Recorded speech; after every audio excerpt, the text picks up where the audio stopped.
7वीं शताब्दी की शुरुआत में अरब प्रायद्वीप में चहल पहल वाले व्यापार मार्ग और बेहद स्वतंत्र जनजातियां थीं। इन जनजातियों में मक्का के कुरैश के पास महत्वपूर्ण शक्ति थी। उनका प्रभाव लाभदायक व्यापार नेटवर्क और पवित्र काबा पर उनके नियंत्रण से उपजा था।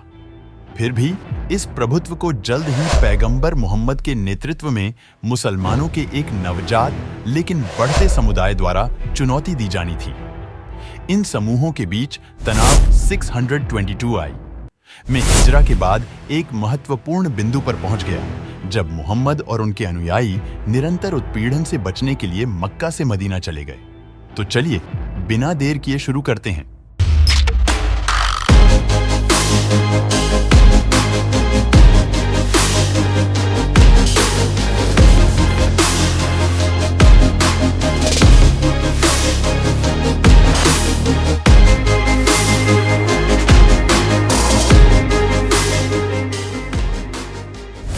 मदीना में मुस्लिम समुदाय फल फूल रहा था, लेकिन कुरैश के साथ दुश्मनी और भी बढ़ गई। कुरैश मुसलमानों को अपने आर्थिक और राजनीतिक आधिपत्य के लिए सीधा खतरा मानते थे।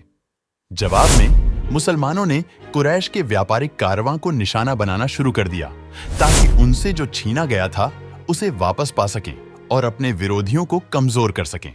624 आई की शुरुआत में मोहम्मद के पास सीरिया से लौट रहे एक बड़े कुरैश कारवां के बारे में सूचना पहुंची, जो मूल्यवान सामानों से लदा हुआ था।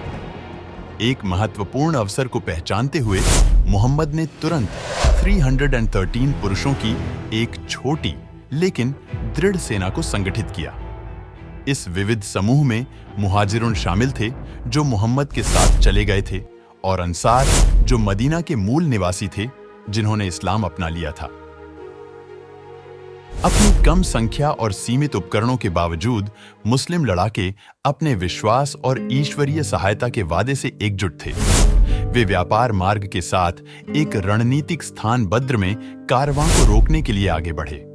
इस बीच उनके उग्र नेता अबू जहल के नेतृत्व में कुरैश ने लगभग 1000 अच्छी तरह से सशस्त्र पुरुषों की एक सेना इकट्ठी की, जो अपनी संख्यात्मक श्रेष्ठता में आश्वस्त थे और एक बार और हमेशा के लिए मुस्लिम खतरे को कुचलने के लिए उत्सुक थे।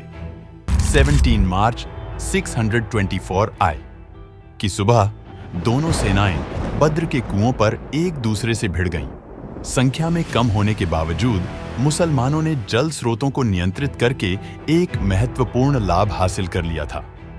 जैसे जैसे तनाव बढ़ता गया, मोहम्मद ने अपने अनुयायियों को उनके धर्मी कारण और अल्लाह के अटूट समर्थन के शब्दों से प्रेरित किया।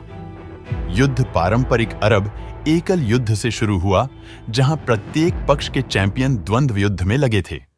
इसके बाद पूर्ण पैमाने पर टकराव हुआ। मुसलमानों ने संख्या में कम होने के बावजूद भयंकर दृढ़ संकल्प और रणनीतिक प्रतिभा के साथ लड़ाई लड़ी।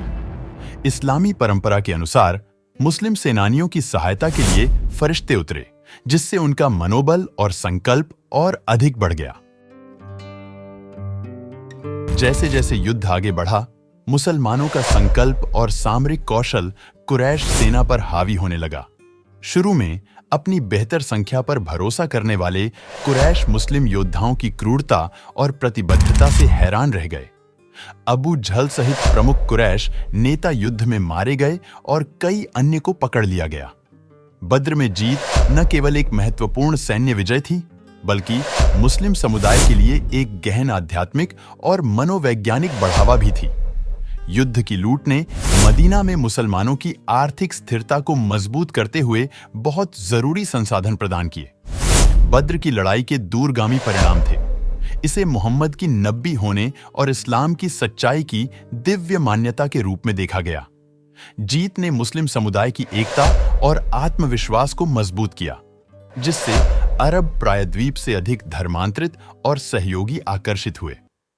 राजनीतिक रूप से इसने कुरैश के प्रभुत्व के पतन की शुरुआत को चिह्नित किया, क्योंकि अन्य जनजातियों ने मुसलमानों की बढ़ती शक्ति को पहचानना और उसका सम्मान करना शुरू कर दिया।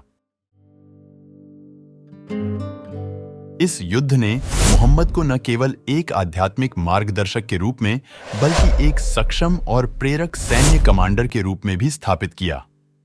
उनके रणनीतिक निर्णय और व्यक्तिगत बहादुरी उनके अनुयायियों के लिए एक आदर्श बन गए और मुस्लिम समुदाय के निरंतर विकास में एक महत्वपूर्ण कारक बन गए।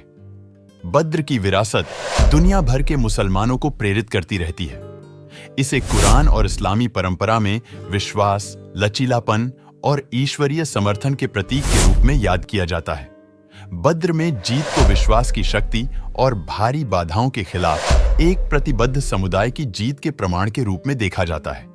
बद्र की लड़ाई एक महत्वपूर्ण मोड़ थी जिसने इस्लामी इतिहास की दिशा बदल दी। इसने शुरुआती मुस्लिम समुदाय की ताकत और दृढ़ संकल्प को प्रदर्शित किया और अरब प्रायद्वीप पर उनके अंतिम प्रभुत्व के लिए मंच तैयार किया। बद्र की विरासत विश्वास और दृढ़ता का एक शक्तिशाली प्रतीक बनी हुई है, जो प्रतिकूल परिस्थितियों के खिलाफ जीत के अपने संदेश के साथ पीढ़ियों को प्रेरित करती है। आपको हमारी कहानी कैसी लगी? हमें कमेंट करके अपनी राय बताएं और अगर आप चैनल पर नए हैं तो चैनल को सब्सक्राइब जरूर करें और बेल आइकन भी ऑन कर लें ताकि हर वीडियो सबसे पहले आपके पास आए।